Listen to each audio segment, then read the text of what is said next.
오늘은 마태복음 4장 1절에서 11절의 말씀을 통해서 유혹을 이기면 축복이 온다는 제목으로 여러분과 은혜의 말씀을 나누고자 합니다. 저희 지하에 고양이 4마리가 살고 있어요. 엄마 고양이가 있고, 그리고 제가 이름을 지었는데 점박이라는 고양이가 있고, 줄무늬 고양이가 있고, 호랑이 고양이가 있습니다. 근데 얼마 전에 그 고양이 한 마리가 보이지 않았어요. 그래서 얘가 어디 갔나 싶어 돌아보니까 이제 그 고양이가 지하에서 자립해서 교회 옆에 정화조 있는 곳에다가 자기의 보금자리를 옮겨놨더라고요. 그 고양이의 이름은 점박입니다. 그래서 여기 검은 이렇게 마크가 박혀져 있어요. 그래서 제가 그 고양이를 볼 때마다 야, 너는 꼭 약간 얍삽이처럼 생겼다 뭐 이렇게 얘기를 합니다. 그런데 동네에 큰 개 2마리, 그러니까 떠돌이 개 2마리인 것 같아요. 이 떠돌이 개 2마리가 자꾸 이 점박이가 이제 쉬고 있는 자기가 삶의 터전으로 잡아놓은 이 정화조 옆 자리를 자꾸 침범해 들어오는 거예요. 그래서 이게 무슨 일인가 좀 봤더니 이제 1층 부동산 사장님들께서 고양이들에게 밥을 이렇게 주십니다. 그러니까 고양이가 늘 그 자리에 와서 밥을 먹는데 어느 순간 이 떠돌던 떠돌이 개들이 와가지고 고양이 밥을 먹은 거예요. 그러면서 그 떠돌이 개가 야 거기 갔더니 밥이 있더라. 그래서 그 다음날 어미개를 데리고 온 거예요. 그래서 큰 개 2마리가 동네를 막 돌아다닙니다. 그래서 저도 깜짝 놀랐어요. 왜냐면 이 개들이 또 큰 개이기 때문에 주인이 있는 개인 줄 알았더니 주인이 없는 그런 떠돌이 개였던 겁니다. 근데 그런 떠돌이 개가 이 도심 한복판에 이렇게 다니는 것도 되게 의외였지만 고양이 밥을 훔쳐 먹는 것도 좀 의외였어요. 어찌됐든 이 고양이 밥을 자꾸 훔쳐 먹고 고양이들은 이제 큰 개가 2마리가 오니까 놀라는 거죠. 막 한마디로 막 시겁합니다. 그러면서 막 나 살려라 도망을 갑니다. 고양이들이. 그럴 때마다 이제 1층에 밥을 주는 1층에 그 부동산 사장님들이 나오셔서 두렵지만 빗자루로 그 개 2마리를 내어 쫓습니다. 그리고 그 보금자리를 지켜줍니다. 사실은 그 모습을 보면서 참 여러 가지 생각들을 많이 해봤습니다. 우리는 참 작은 존재예요. 우리의 힘으로는 할 수 있는 것이 아무것도 없습니다. 자연의 어떤 그 폭풍 앞에 우리는 맞설 수 없습니다. 우리 얼마 전에 태풍도 불고 지금 이 코로나19로 우리가 참 힘든 시대를 살고 있지 않습니까? 이거는 우리가 정복하기 굉장히 어려운 문제일 수 있습니다. 그래서 우리는 이 자연 앞에 정말 작은 존재일 수밖에 없습니다. 우리보다 큰 존재들이 늘 우리에게 다가오고 늘 우리의 것을 뺏어 먹고자 늘 우리 주변을 맴돌고 있습니다. 그런데 그럴 때마다 그 밥을 지켜주고 그 자리를 지켜주었던 그 1층의 사장님들처럼 우리에게 어떤 상황 속에서 그 일이 맞닥뜨려졌을 때 우리를 지켜주시는 분이 계신다는 사실입니다. 이 사실은 변함없는 사실이고 이 사실을 믿는 사람들만이 누릴 수 있는 축복이 있다는 거예요. 내가 작은 존재이고 내가 아무것도 할 수 없지만 너 자꾸 나한테 오면 내가 가서 잃을 거야. 우리는 그 잃을 거야 라는 이 말을 하나님 앞에 기도함으로 채워놓습니다. 우리가 무슨 일이 일어날 때마다 무슨 일이 생겨날 때마다 우리는 그 큰 두려움 앞에서 기도의 자리에 나와 기도합니다. 많은 기도의 선배들은 그런 어려운 일이 있을 때마다, 나라에 어려운 일이 있을 때마다, 가정에 어려운 일이 있을 때마다 기도의 자리에 나와 기도했다라고 많은 사람들 입을 모아 얘기합니다.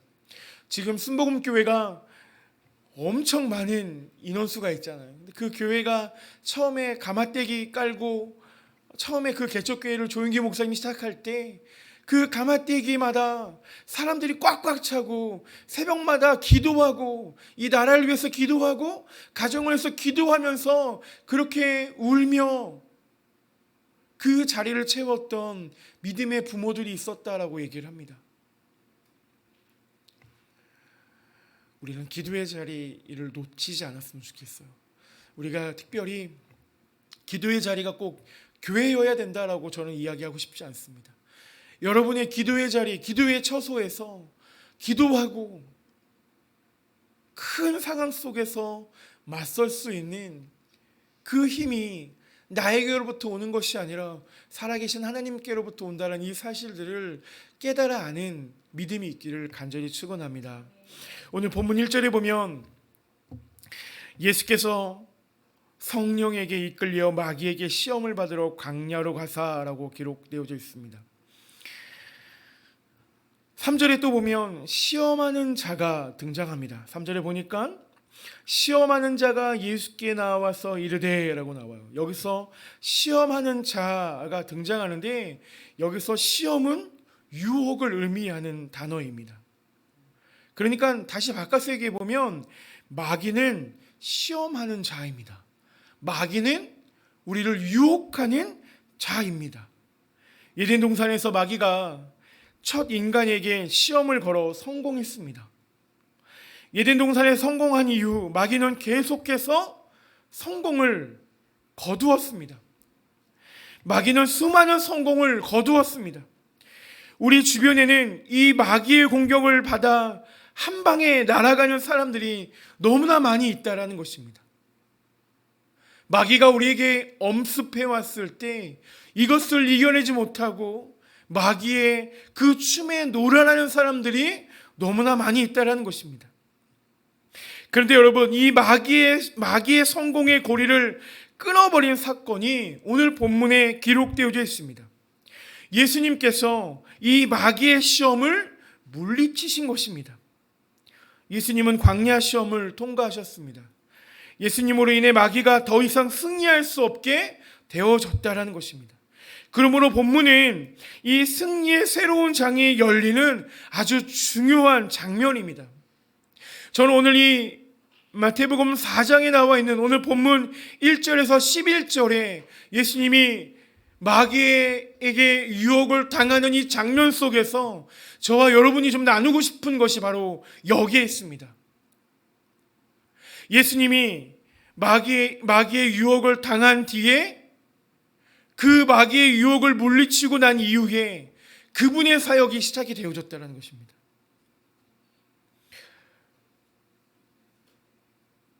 그래서 예수님은 광야의 시험을 통과했다라고 많은 사람들이 그렇게 입을 모아 얘기합니다. 예수님으로 인해 마귀가 더 이상 승리할 수 없게 되었습니다.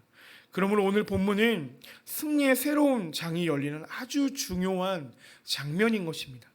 이 시험을 통과하신 후에 비로소 예수님은 공생애가 시작이 됩니다. 바로 하나님의 역사가 출발한 것입니다. 그러면 여러분, 마귀가 어떻게 시험을 겁니까? 마귀가 예수님을 시험할 때 3절의 말씀에 봅니다. 시험하는 자가 예수께 나와 이르되 내가 만일 하나님의 아들이거든 명하여 이 돌들로 떡덩이가 되게 하라, 이렇게 말씀하고 있어요. 지금 사단은 예수님에게 유혹할 때 시험할 때 만일 네가 하나님의 아들이거든 이 돌을 떡으로 만들어라라고 그렇게 유혹합니다. 이 말은 예수님의 메시아적 역할에 혼란을 주는 것입니다. 예수님께서 이 땅에 오신 이유가 무엇입니까? 우리의 죄값을 사하시고 우리의 죄를 대신에 십자가에 지시기 위한 어떤 궁극적인 목적, 그분이 우리에게 메시아로 우리에게 오셨다는 것입니다. 그 예수님의 십자가를 통해 영혼을 구원하기 위해 이 세상에 예수님은 오셨습니다. 그런데 마귀는 예수님의 관심을 다른 것으로 돌리려고 합니다. 이 메시아적 권능을 메시아적의 어떤 수행을 위해서기보다는 그 시대가 당면한 개인적 문제를 해결하라라는 것에 이야기를 하고 있는 것입니다. 그래서 내가 하나님의 아들이면 이 돌들로 떡덩이가 되게 하라, 그렇게 얘기하고 있는 것입니다.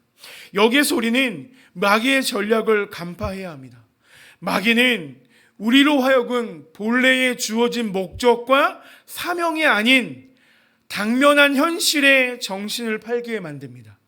무엇이 여러분 타락일까요? 그것은 자신이 해야 하는 본래의 일을 하지 않는 것이 바로 타락입니다. 지금도 수많은 사람들이 이 마귀의 이 시험에 걸려 넘어집니다. 마귀는 공부하는 사람들에게 공부하는 목적을 잃어버리게 만듭니다. 사람들로 하여금 돈을 버는 목적을 잃어버린 채 돈을 벌게 만드는 것입니다. 사람이 목적을 잃어버리면 어떻게 될까요? 목적을 잃어버리면 그 후에는 헤매게 되어져 있습니다. 쓸데없는 것에 우리의 인생을 낭비하게 되어져 있다는 것입니다. 저는 교회 사역을 하면서 수많은 보고서를 제출합니다. 교회가 얼마나 많은 행사들을 합니까? 그럴 때마다 많은 보고서들을 작성합니다. 근데 그 보고서를 작성할 때 가장 위에 만들어야 될 그 제목이 뭐냐면 바로 목적과 목표입니다. 이 행사를 통해서 나는 어떻게 하겠다, 이 행사를 통해서 나는 무엇을 얻겠다, 이런 목적과 목표가 분명히 있어야 여러분 그 보고서를 만들어낼 수 있습니다. 그런데 보고서를 만들 때 목적과 목표가 없이 보고서를 만들면 보고서는, 이 계획서는 산으로 갈 수 있고 바다로 갈 수 있다는 것입니다. 오늘도 사단은 우리로 하여금 딴 것에 정신을 팔게 하고 곁길로 가게 합니다. 그러므로 목적을 정확하게 이해하고 사는 것은 매우 중요한 사실인 것이죠. 자신이 왜 여기에 있는지, 자신이 왜 이 일을 하고 있는지를 정확히 이해해야 되는 것입니다.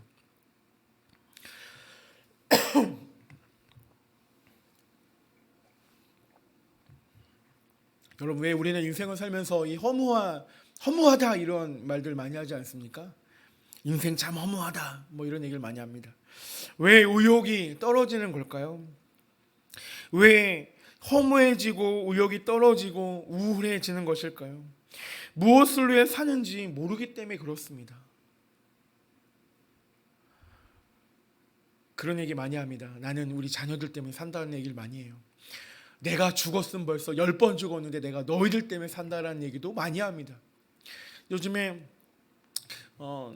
아이들을 대상으로 그 아이들의 문제를 발견하고 그 문제를 해결해주는 그런 프로가 있어요. 거기에 보면 늘상 부모들이 이야기하는 것이 있습니다. 내가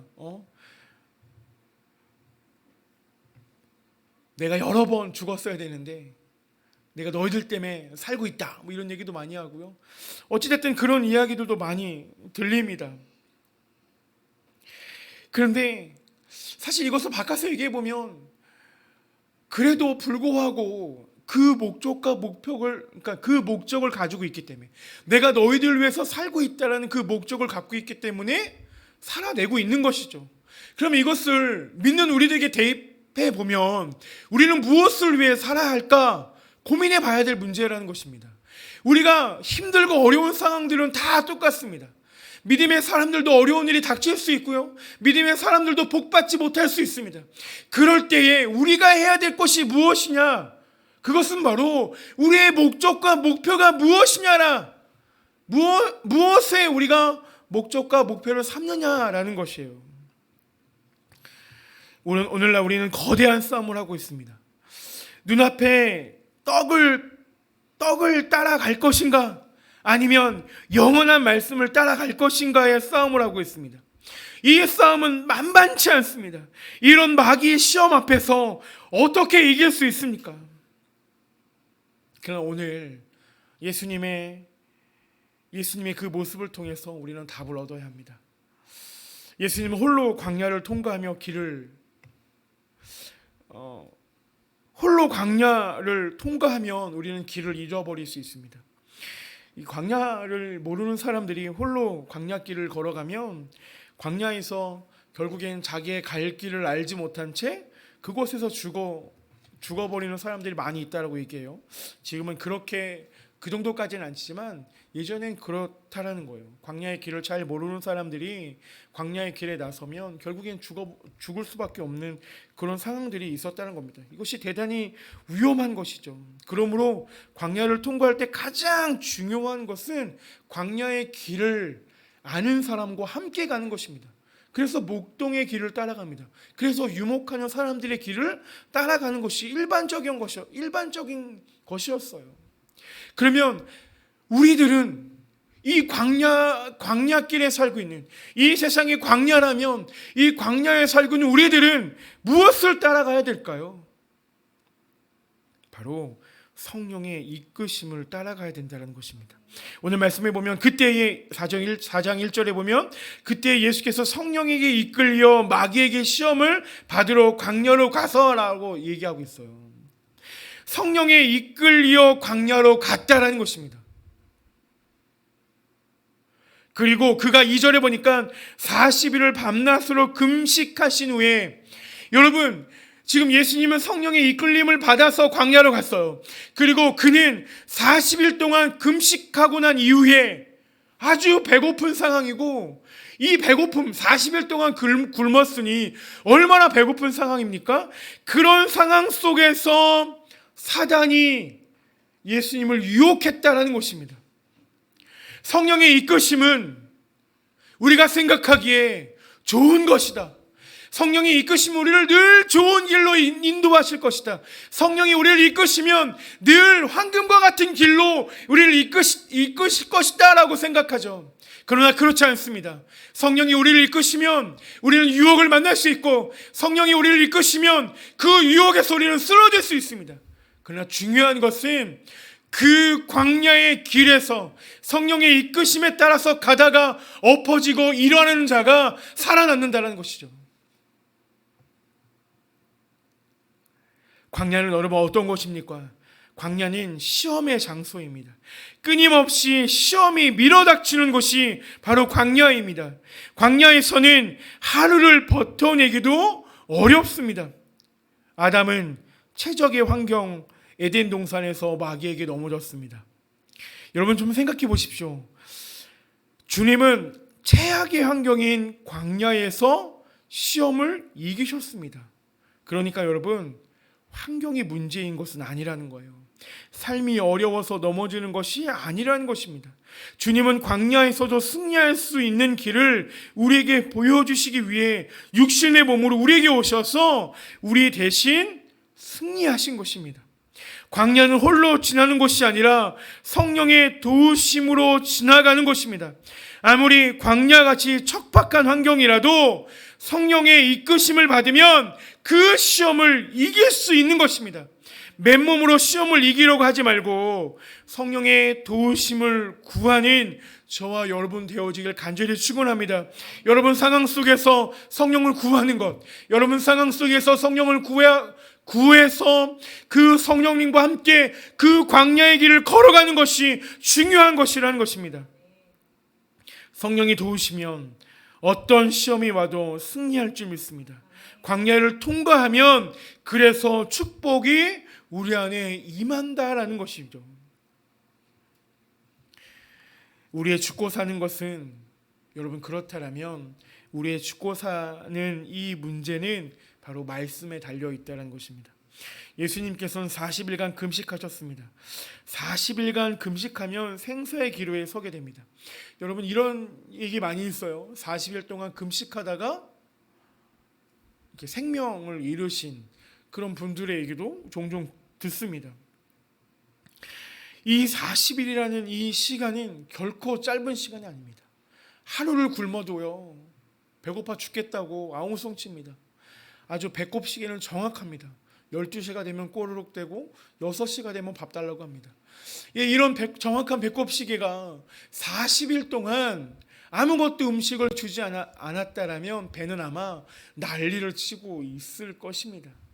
그래서 오늘 말씀해 보면 4장 2절 후반절에 보면 금식한 후에 줄이신지라, 이것이 무슨 말이냐면 결국엔 예수님도 인간의 육신을 안고 나오셨기 때문에 육신적으로 배고프셨다라는 것이죠. 그런데 여러분, 오늘 이 40일 금식한 상태에서 10절의 말씀에 보니까 이에 예수께서 말씀하시되 사단아 물러가라 기록되었으되 주 너의 하나님께 경배하고 다 그를 섬기려 하였느니라 라고 말씀하고 있어요. 오늘 이 예수님께서 40일간 금식하고 나신 후에 10절에 말씀하신 것처럼 사단아 물러거라 주 너의 하나님께 경배하고 다만 그를 섬기라 라고 말씀하신 것처럼 우리는 주 하나님을 섬기는 것, 그러니까 40일 동안 금식한 상태에서도 오직 그는 하나님을 섬기겠다라고 고백하고 있는 것입니다. 또 말씀에 이야기합니다. 기록되었으되 사람이 떡으로만 살 것이 아니요 하나님의 입으로부터 나오는 모든 말씀으로 살 것이다 라고 또한 말씀하고 있습니다. 우리는 하나님의 말씀을 들어야 합니다. 그리고 그 말씀이 우리를 살려낸다라는 것이죠. 그 말씀이, 그 하나님의 말씀이 우리가 어떻게 살아야 되는지를 이야기하고 있다는 것입니다. 예수님께서 하나님의 말씀에 대해 어떠한 태도를 가지셨는가를 우리는 잘 보아야 됩니다. 몸의 양식보다 영의 양식이 더 중요하다는 것을 이야기합니다. 떡보다 말씀이 더 중요하다는 것을 이야기하고 있습니다. 아무리 힘들고 어려워도 말씀을 붙드신 여러분 되시길 소원합니다. 말씀으로 여러분의 영혼을 채우시길 바랍니다. 말씀을 읽고 묵상하는 가운데 염려가 사라지고 용기가 솟아오르고 평화가 밀려오고 세상의 모든 것이 두렵지 않은 상태까지 가야 된다는 것이죠. 이것이 바로 말씀의 위력이라는 것입니다. 이 말씀의 위력을 경험하는 은혜가 있기를 축원합니다.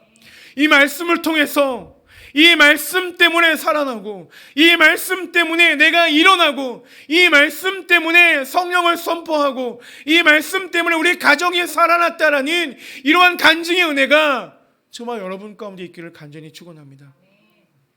제가 YM에서 있을 때 이제 QQ 시간이 있어요. 서로의 어떤 깊은 어떤 교제함들을 통해서 자기의 이야기들 하는 시간입니다.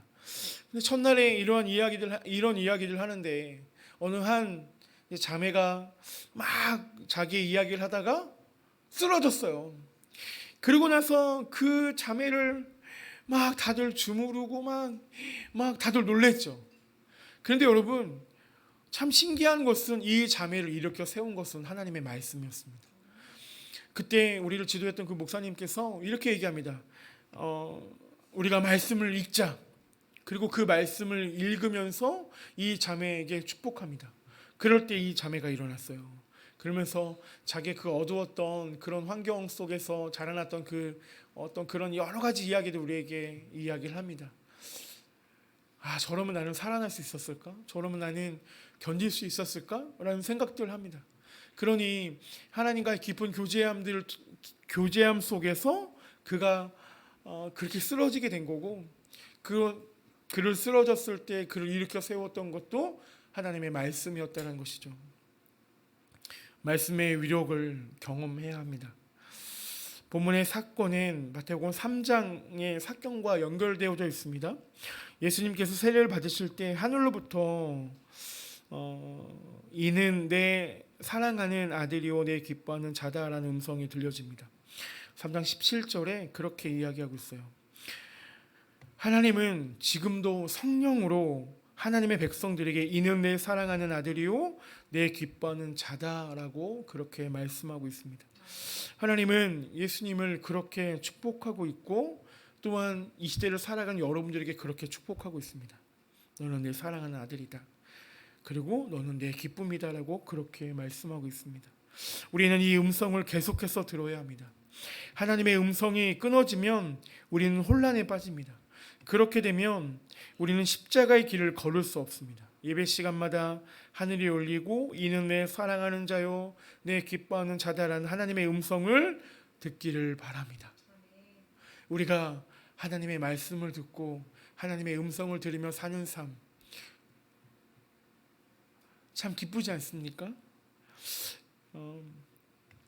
우리가 그 광야를 건너갈 때에 그리고 그 광야를 성령과 함께 이겨냈을 때에 들려지는 이 하나님의 음성과 말씀이 여러분 가정 가운데 임했으면 좋겠습니다. 마귀의 유혹을 통과하면 축복이 옵니다. 오늘 본문 말씀 11절의 말씀에 보면 이에 마귀는 예수를 떠나고 천사들이 나와서 수종 들었다라고 기록되어져 있습니다. 하나님의 역사는 언제 시작이 됩니까? 여러분 시험을 통과하고 마귀가 떠나면 하나님의 역사가 시작이 되어집니다. 마귀와 함께 하나님의 일을 할 수 없습니다. 시험을 통과해야 합니다. 마귀를 떠나보내야 합니다. 그때 믿음이 입증되는 것입니다. 그때 하나님의 역사가 시작되는 것입니다. 하나님께서는 우리를 그렇게 사용하신 것이죠. 하나님의 축복이 밀려오게 된다는 것입니다. 예수님께서 우리에게 승리에 대한 자신감을 심어주신다는 것입니다. 결국엔 마귀가 떠난다는 것은 마귀는 이미 힘을 잃었다는 것을 이야기하고 있다는 것입니다. 오늘 이 예수님의 이 40일 금식 사건을 통해서 저는 좀 다른 각도로 이 말씀을 봅니다. 우리에게 가장 중요한 것은 이 말씀의 순서대로 그가 성령의 이끌림으로 광야로 갔고 40일 굶주린 후에 사단의 유혹을 받았고 사단의 유혹을 이겨냄으로 그의 하나님의 말씀을 듣고 격려받은 자가 되어졌다. 그리고 예수님은 인간의 육신의 몸으로 자기의 사명을 완수하고 하나님의 곁으로 돌아가지 않습니까? 우리의 모습이 이런 모습이 돼야 되지 않겠나 이런 생각을 해봅니다. 참 우리는 힘든 시기를 지나고 있어요. 저는 이번 1년이 저의 무력함을 아주 적나라하게 보는 시간이었습니다. 무엇을 해도 되지 않고 무엇을 해도 해답이 없는 시대인 거잖아요. 그래서 교회도 그렇고 제 삶도 그렇고 우리의 가정도 그렇고 참 여러 가지로 참 무력한 가장의 모습도 보게 되고 또 어떤 모습에서는 또 한길교회 어떤 담임 목사의 무력함을 또 보게 됩니다. 그래서 제가 오늘 여러분에게 목회 서신을 쳤을 때 부족한 저를 위해서 기도해 달라고 그렇게 제가 부탁했습니다. 여러분 저를 위해서 기도해 주십시오. 그리고 잘 이 광야의 시간을 잘 이겨낼 수 있도록 여러분 기도해 주십시오. 그리고 또한 여러분의 기도의 제목이 있다라면 언제든지 저에게 말씀해 주셔서 우리가 함께 기도하고 함께 그 어려운 일을 극복해 나갔으면 좋겠다라는 것이죠. 교회 얘기해봤자 별 도움이 안 돼. 근데 여러분 교회는요 저를 보고 기도하는 게 아닙니다. 내가 목사님한테 기도했더니 그분은 별 능력이 없을 것 같아. 여러분 제가 기도한다고 그러니까 제가 기도해서 이루어지는 사건들이 아니라는 겁니다. 저를 통해서 하나님이 일할 수 있도록 여러분들이 여러분 삶 속에 있는 그 작은 것이라도 작은 음성이라도 함께 나누고 함께 기도했으면 좋겠다라는 것이죠. 그래서 이 광야의 이 시간들을 우리가 잘 이겨냈으면 좋겠고 이 광야의 시간을 잘 이겨내므로 내 사랑하는 아들아 내 기쁨이 되는 너희들아라고 말씀하신 하나님의 음성이 여러분 귀 가운데 들려졌으면 좋겠습니다. 그리고 여러분 참 말씀에 마귀가 떠나고 천사들이 나와 수종 들었다라는 이 말을 좀 살펴보면 결국에는 우리가 가야 될 그 길을 우리가 올바르게 가게 되어졌다라는 그 사실들입니다. 성령과 이 한 주를 살아갈 때 여러분 또 추석이라 먼 곳에 가시는 분도 계실 거고 또 어떤 분들은 추석이지만 또 코로나로 인해서 또 그 자리에 머물러 있는 가정도 있을 줄 압니다. 이렇든 저렇든 여러분 이 시기에 우리가 잘 이겨냈으면 좋겠고 이 시기를 하나님의 자녀로서 승리하는 저와 여러분들이 되어줬으면 좋겠습니다. 기도하겠습니다.